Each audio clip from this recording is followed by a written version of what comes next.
How's it going, guys? We're going to install a catch can today, and on a Volkswagen GTI TSI engine. So if you have a Mark V that is 2008 and a half or older, you've got an FSI, so don't watch the video. Or you can, doesn't matter. A few things you'll need for this are a screwdriver with a couple of bits. You'll need I've got a T25, a 5mm apex, and a 3/16 apex. The 3/16 apex you're only going to need to take apart the clamp, or the hose clamp. So you only need it for that one, and a crescent wrench. That is all you will need. So first things first, put those out of the way. We're going to start by disconnecting this tube here, little squeeze tabs. If you guys have any experience with these, you know they're quite brittle and fragile. But fortunately, we won't be needing that one anymore, so we throw that one away. Next, underneath the intake, disconnect it from in here.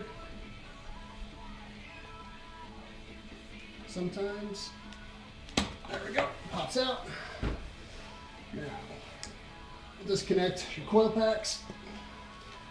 If yours are stuck, you can get a little screwdriver, a little flat tip, and pry back on them gently so you don't break them. They'll slide out just like that. Get them out of the way and pull up. And out. And you knock over your light. That part's optional. Set this guy aside. We'll get a screwdriver and your star bit. And just take all the screws out. Work your way around. Nice and easy.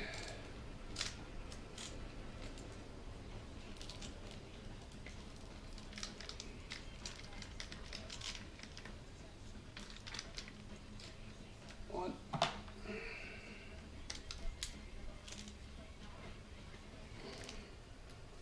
My PCV valve has apparently never been removed before, which is odd. You guys are pretty snug inside there.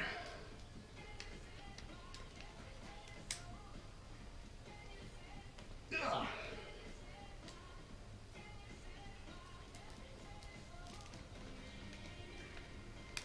Looks like we're gonna have to take out that extra coil pack also.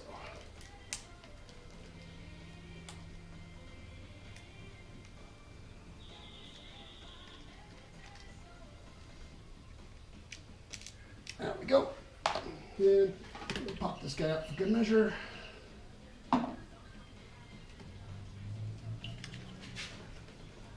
They do make a spiffy little tool for these. Makes them a little bit easier to pull out. Or you can just use your man hands. Although the tool does make it a lot easier, I will admit.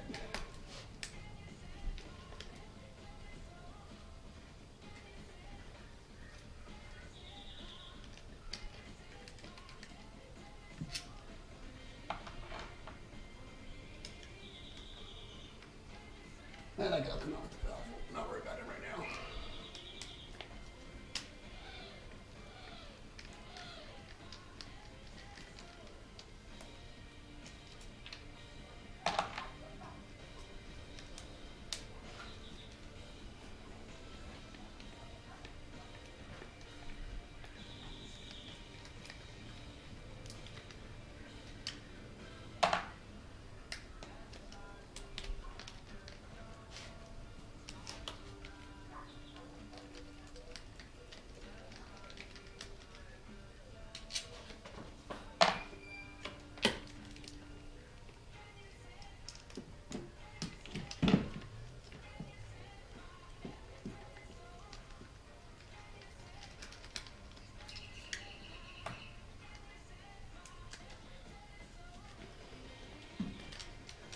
Now this last one is different because this one holds in this little tube that I'll show you in a second. So this tube that comes into your air inlet, that screw is the only thing that holds this guy in. So this guy will slide right out. Just like that. We're going to reuse him. Set it aside. Now the valve. Carefully lift up. There is a gasket in here that you're going to have to reuse. Do not drop that screw into where your coil packs go. You're going to have a bad day. Alright. So that's your PCV valve. Flip it over. Got this green gasket on here. We're going to reuse that. So I'm going to clean this up and I will resume here momentarily.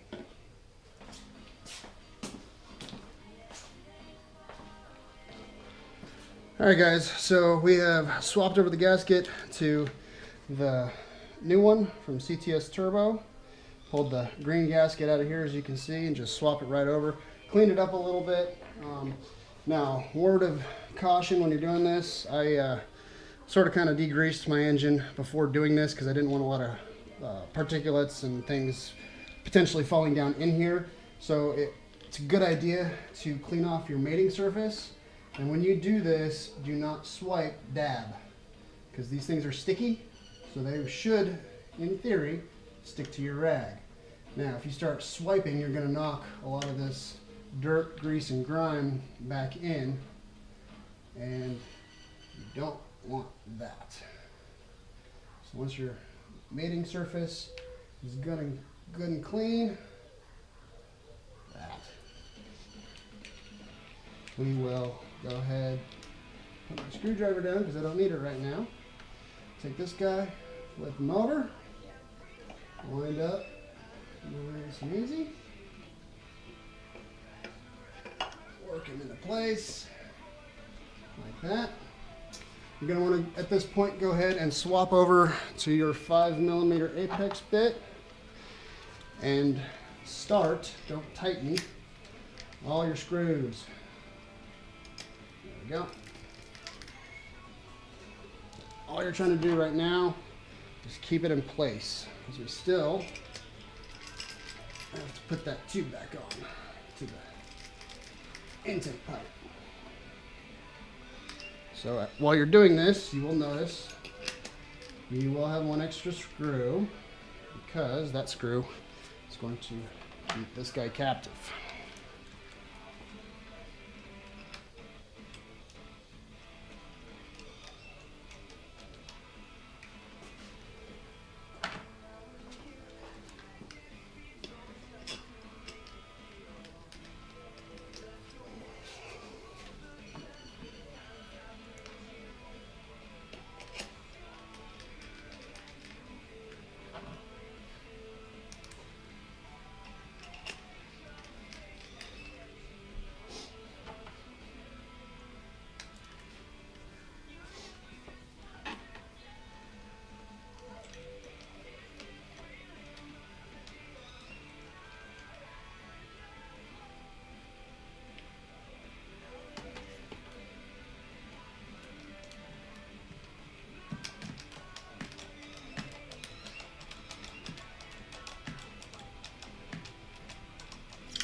All right, so you remember this guy.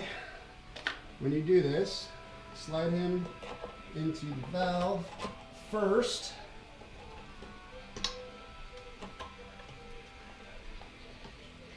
Like that. Got one more screw here. And I lied. You were going to use one of your old screws. You are going to need one of the old screws off of here to replace, not replace, but go back in to keep him in spot. So you'll need to switch back to your star bit. And go ahead and snug this guy down. Not tight, not overly tight, I should say. Go ahead, swap back to 5mm.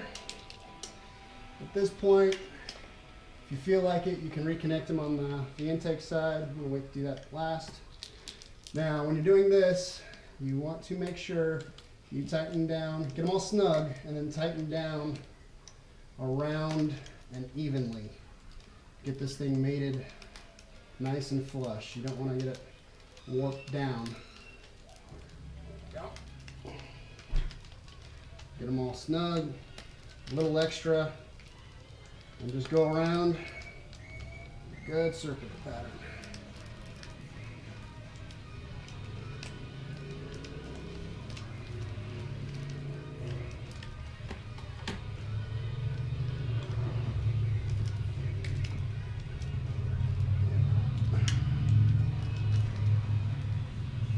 Once they're all snug, go back around again. You'll notice a couple of them have loosened up. Get them snug again and a little extra, and you should be good to go. I always like to go around one final time just to make sure. If you don't get this thing snugged down right, you will have several fun engine codes to deal with.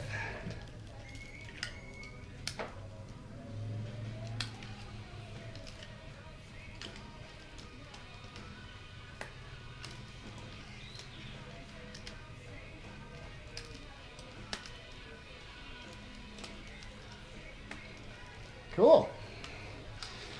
All right, next we are going to attach the bracket that you're actually going to mount the catch can on. Okay. Now, if you guys happen to look at the install instructions on the CTS Turbo website and you have a Mark V TSI, you were probably really confused at first, like I was, thinking they sent you the wrong bracket because it looks like it's supposed to go here, but on the FSIs it goes here. Well, since it's an FSI platform, technically, it goes here. So don't freak out if it looks like they sent you the wrong one. So what you're going to do is loosen these guys up, and you will be reusing these.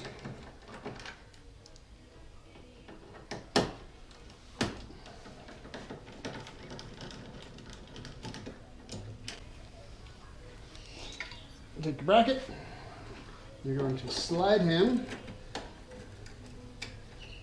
just like that in between plastic fender and that metal bar right there. It goes right back down.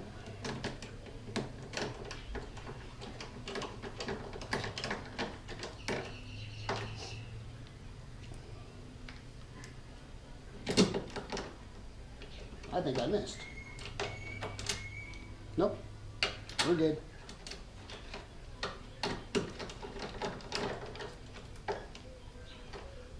Good and snug. You can see it's pretty stable. It's out of the way of everything. So I really like the position they put that in. Next, we are going to install our intake manifold plug. As you can see, it's got a nice little lock tab on it right here. And basically all you're going to do, push him in and spin him down towards the back of the car. What this lock tab does is it hits this plastic bevel on the intake manifold and it keeps it from blowing out, because that would obviously suck terribly. So remember to put that in. Your lines can get in the way of that, so I like to do it right now while it's still free, open, and easily accessible. All right, next step we're going to do is actually put the can on. I temp installed the hardware in here just to make sure I didn't lose it, because I'm good at that, and I'm also really good at dropping things. So, put one up here. At this point, you're going to want to switch back to your 5mm bit. And this sits underneath the bracket. There's a nice little beveled edge here. Keep it lined up. And it's threaded for you, so you don't need nuts or anything like that. Get one hand started. Other one hand started, perhaps without dropping it.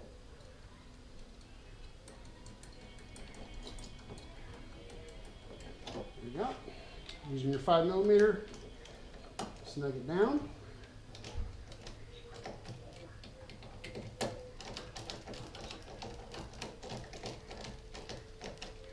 Nice and tight. There you go.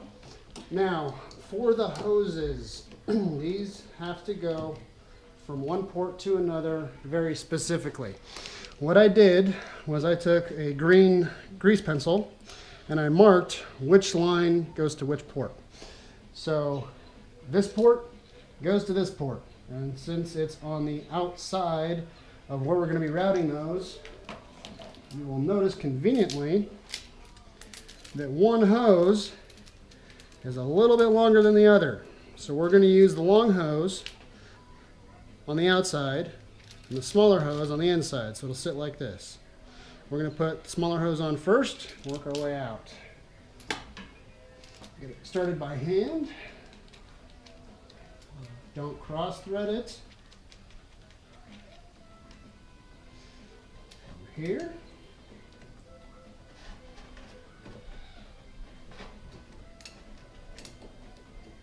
One.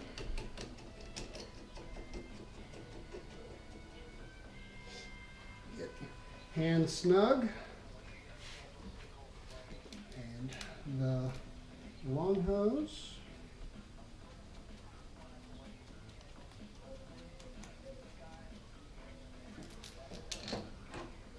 To this one.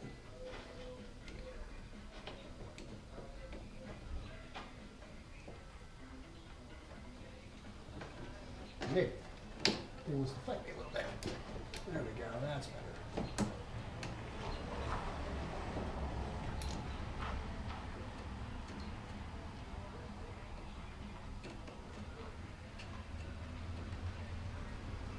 Maybe. There we go.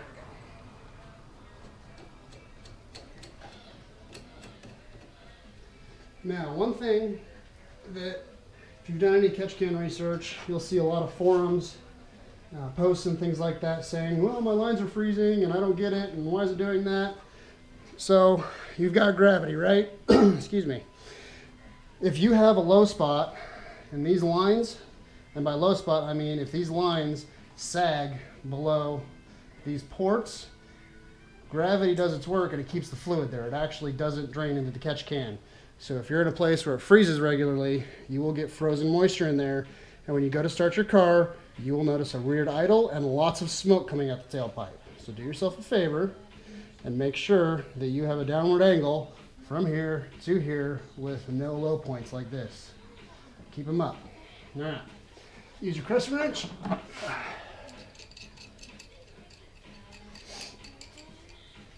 And give them a good snug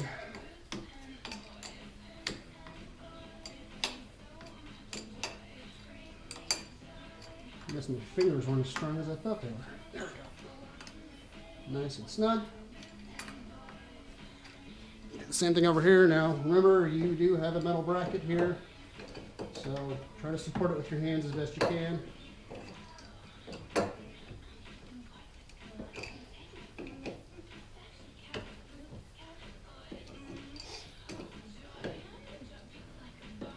we go. Nice and secured. And next, they provided this spiffy little hose clamp here. Nice machined gloss black with that little Allen head. We keep the hoses separated. I'm gonna pull these back up, out of the way.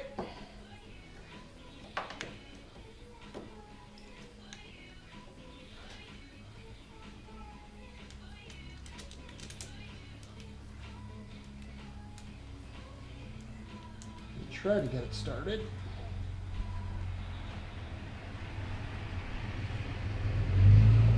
There we go.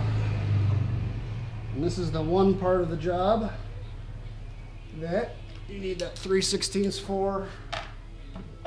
3/16 is honestly a little snug. It's quite honestly probably metric that I don't have an Allen key small enough for because I'm a horrible mechanic. So invest in one. There you go. We are going to place these lines just like that. Pretty easy. Now, back to the coil packs. As the coil packs, it really doesn't matter which hole they come out of, as long as they get seated back down.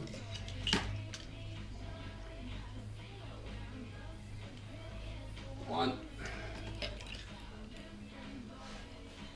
two, and you will notice a nice firm thump sound as they get seated. Make sure all these get seated with a nice click. Give a little tug back, make sure it tugs in the coil pack itself and doesn't come unseated. Make sure it all locks into place. Don't forget to reconnect your tube. That's probably better luck for you. Don't forget to reconnect this guy. And congratulations, you've just installed a catch can. I will put links in the description for all this stuff, and I will see you next time. Although, I will say this, the task was not difficult, so today I give it sigh out of bullfrog. Have a good one, guys.